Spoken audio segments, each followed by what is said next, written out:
কি ভাবছেন? মার্কিন যুক্তরাষ্ট্র কেন এত এত জায়গায় যুদ্ধ করছে, যুদ্ধ বাঁধাচ্ছে? গণতন্ত্র রপ্তানির জন্য? ভুল ভাবছেন। ওরা ইরাকে, লিবিয়ায় গিয়েছিল তেল লুট করতে।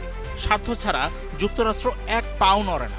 ইউক্রেনকেও রাশিয়ার বিরুদ্ধে লেলিয়ে দেওয়ার পেছনে কাজ করছে মূল্যবান খনিজ সম্পদ, রেয়ার আর্থ। গত বছর স্বাক্ষরিত একটি খনিজ চুক্তি অনুযায়ী ইউক্রেনের বিরল খনিজ ক্ষেত্রগুলো থেকে মার্কিন যুক্তরাষ্ট্র নাকি চাইলে যা খুশি তাই নিয়ে আসতে পারে। মার্কিন প্রেসিডেন্ট ডোনাল্ড ট্রাম্প নিজে এমন কথা বলেছেন।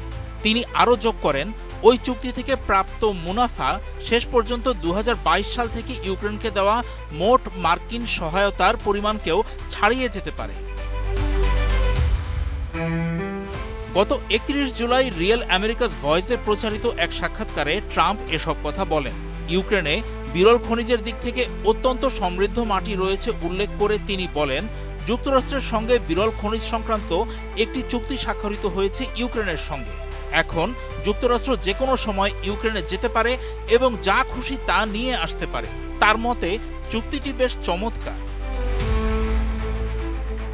মার্কিন প্রেসিডেন্ট মূলত 2025 সালের এপ্রিলে ওয়াশিংটনে স্বাক্ষরিত বিরল খনিজ চুক্তিটির কথা উল্লেখ করছিলেন, যার মাধ্যমে US Ukraine reconstruction investment fund গঠন করা হয়েছিল।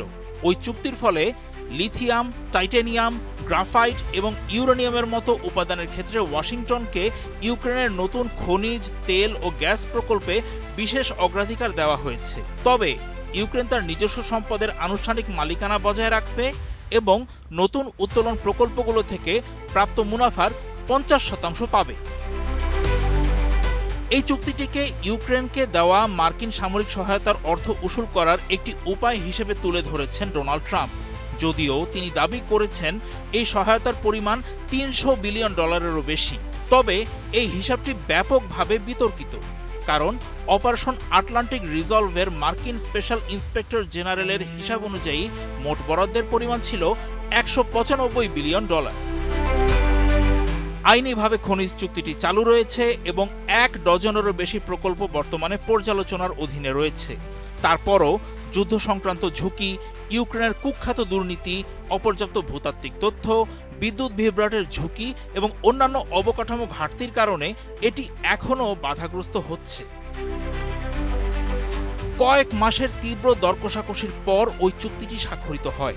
চুক্তি স্বাক্ষরের আগে 2025 সালের ফেব্রুয়ারিতে হোয়াইট হাউসের ওভাল অফিসে ডোনাল্ড ট্রাম্প এবং ইউক্রেনের নেতা ভলোদিমির জেলেনস্কির মধ্যে টেলিভিশনে সরাসরি প্রচারিত এক বাকবিতণ্ডা ঘটে, যেখানে মার্কিন প্রেসিডেন্ট ইউক্রেনীয় নেতাকে অকৃতজ্ঞতার জন্য অভিযুক্ত করেন এবং তিনি তৃতীয় বিশ্বযুদ্ধ নিয়ে জুয়া খেলছেন বলে মন্তব্য করেন।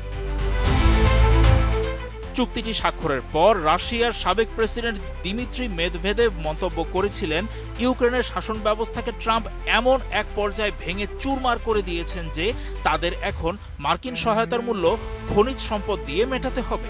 তিনি আরও যোগ করেন, এখন বিলুপ্তপ্রায় একটি দেশের জাতীয় সম্পদ দিয়েই তাদের সামরিক সরঞ্জামের মূল্য পরিশোধ করতে হবে।